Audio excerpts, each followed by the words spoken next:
BJP Congress ಕಾರ್ಯಕರ್ತರ ಮಧ್ಯೆ ಗಲಾಟೆ ಆಗಿದೆ. ಕೊಬ್ಬರಿ ಖರೀದಿ ಕೇಂದ್ರ ಉದ್ಘಾಟನೆಯ ವಿಚಾರದಲ್ಲಿ ನಡೆದಿರುವಂತಹ ವಾಗ್ವಾದ ಇದು.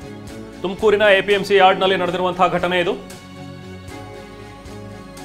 ಶಾಲ್ ಹಾಕೊಂಡು ಬಂದಿದ್ದಕ್ಕೆ ಕಾಂಗ್ರೆಸ್ ವಿರೋಧವನ್ನ ವ್ಯಕ್ತಪಡಿಸಿದೆ.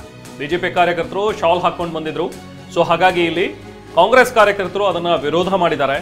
ಸರ್ಕಾರಿ ಕಾರ್ಯಕ್ರಮದಲ್ಲಿ ಯಾಕೆ ನೀವು ಬಿಜೆಪಿ ಶಾಲ್ ಹಾಕೊಂಡು ಬಂದಿದ್ದೀರಿ ಅನ್ನುವಂಥದ್ದನ್ನ ಪ್ರಶ್ನೆ ಕೇಳಿದ್ದಾರೆ. ಬಿಜೆಪಿ ಶಾಲ್ ಯಾಕೆ ಅಂತೇಳಿ ಕಾಂಗ್ರೆಸ್ ಆಕ್ರೋಶವನ್ನ ವ್ಯಕ್ತಪಡಿಸಿದೆ. ಸಚಿವೆ ಶೋಭಾ ಕರಂದ್ಲಾಜೆ ಹಾಗೂ ಪರಮೇಶ್ವರ್, ಶಿವಾನಂದ ಪಾಟೀಲ್, ಬಿಜೆಪಿಯ ಸುರೇಶ್ ಗೌಡ, ಜ್ಯೋತಿ ಗಣೇಶ್ ಇವರೆಲ್ಲರೂ ಕೂಡ ಈ ಕಾರ್ಯಕ್ರಮದಲ್ಲಿ ಭಾಗಿಯಾಗಿದ್ರು. ಆ ಕಾರ್ಯಕ್ರಮದಲ್ಲಿ ಈಗ ಕಾಂಗ್ರೆಸ್ನ ಕಾರ್ಯಕರ್ತರು ಮತ್ತು ಬಿಜೆಪಿಯ ಕಾರ್ಯಕರ್ತರ ನಡುವೆ ವಾಗ್ವಾದ ನಡೆದಿದೆ.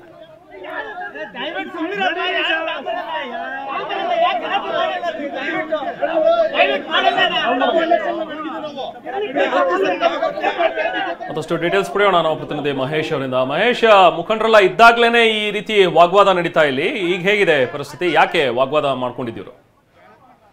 ಹೌದು, ಇವತ್ತು ಏನು ಉಂಡೆ ಕೊಬ್ಬರಿ ಖರೀದಿ ಕೇಂದ್ರ ಉದ್ಘಾಟನೆ ಕಾರ್ಯಕ್ರಮ ಇತ್ತು. ಒಂದು ಕಾರ್ಯಕ್ರಮಕ್ಕೆ ಕೇಂದ್ರ ಸಚಿವರಾದಂತಹ ಏನು ಶೋಭಾ ಕರಂದ್ಲಾಜೆ ಮತ್ತೆ ಜಿಲ್ಲಾ ಉಸ್ತುವಾರಿ ಸಚಿವರಾದಂತಹ ಡಾಕ್ಟರ್ ಪರಮೇಶ್ವರ್, ಇದ್ರ ಜೊತೆಗೆ ಏನು ಕೃಷಿ ಮಾರುಕಟ್ಟೆ ಸಚಿವರು ಶಿವಾನಂದ ಪಾಟೀಲ್ ಕೂಡ ಬಂದಿರುವಂತದ್ದು. ಇದ್ರ ಜೊತೆಗೆ ಬಿಜೆಪಿ ಮತ್ತೆ ಕಾಂಗ್ರೆಸ್ ಕಾರ್ಯಕರ್ತರು ಕೂಡ ಕಾರ್ಯಕ್ರಮಕ್ಕೆ ಬಂದಿದ್ರು. ಆದ್ರೆ ಈ ವೇಳೆ ಕಾಂಗ್ರೆಸ್ ಏನು ಬಿಜೆಪಿ ಕಾರ್ಯಕರ್ತರು ಒಂದು ಶಾಲನ್ನು ಹಾಕಿಕೊಂಡು ಬಂದಿದ್ರು. ಬಿಜೆಪಿ ಇರುವಂತಹ ಒಂದು ಏನು ಕಮಲ ಚಿಹ್ನೆ ಇರುವಂತಹ ಶಾಲನ್ನು ಹಾಕಿಕೊಂಡು ಬಂದಿದ್ರು. ಈ ಹಿನ್ನೆಲೆಯಲ್ಲಿ ಅದಕ್ಕೆ ವಿರೋಧ ಮಾಡ್ತಾ ಇರುವಂತದ್ದು. ಅಂದ್ರೆ ಏನು ಕಾಂಗ್ರೆಸ್ ಕಾರ್ಯಕರ್ತರು ಸರ್ಕಾರಿ ಕಾರ್ಯಕ್ರಮ ಆಗಿರೋದ್ರಿಂದ ನೀವು ಯಾಕಿದ್ರು ಹಾಕೊಂಬಂದ್ರಿ ಅಂತೇಳಿ ಪರಸ್ಪರ ವಾಗ್ವಾದ ಕೂಡ ನಡೆದಿರುವಂತದ್ದು. ಇನ್ನೇನು ಅಲ್ಲಿ ಸ್ಥಳದಲ್ಲಿ ಏನು ವಿಕೋಪಕ್ಕೆ ತಿರುಗುವಂತ ಹಿನ್ನೆಲೆಯಲ್ಲಿ ಕೂಡಲೇ ಏನು ಎಚ್ಚೆತ್ತಂತ ಪೊಲೀಸರು ಸ್ಥಳಕ್ಕೆ ಅಲ್ಲೇ ಇದ್ದಂತ SP ಅಶೋಕ್ ರವರು ಸೇರಿದಂತೆ ಸಾಕಷ್ಟು ಪೊಲೀಸರು ಅವರನ್ನ ತಡೆಯುವಂತ ನಿಟ್ಟಿನಲ್ಲಿ ಪ್ರಯತ್ನ ಕೂಡ ಮಾಡಿದ್ರು.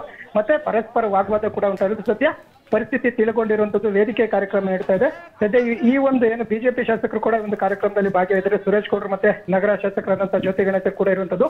ಅಂದ್ರೆ ಎರಡೂ ಪಕ್ಷದ ಕಾರ್ಯಕರ್ತರು ಕೂಡ ಈಗ ಈ ಒಂದು ಕಾರ್ಯಕ್ರಮದಲ್ಲಿ ಇರುವಂತದ್ದು.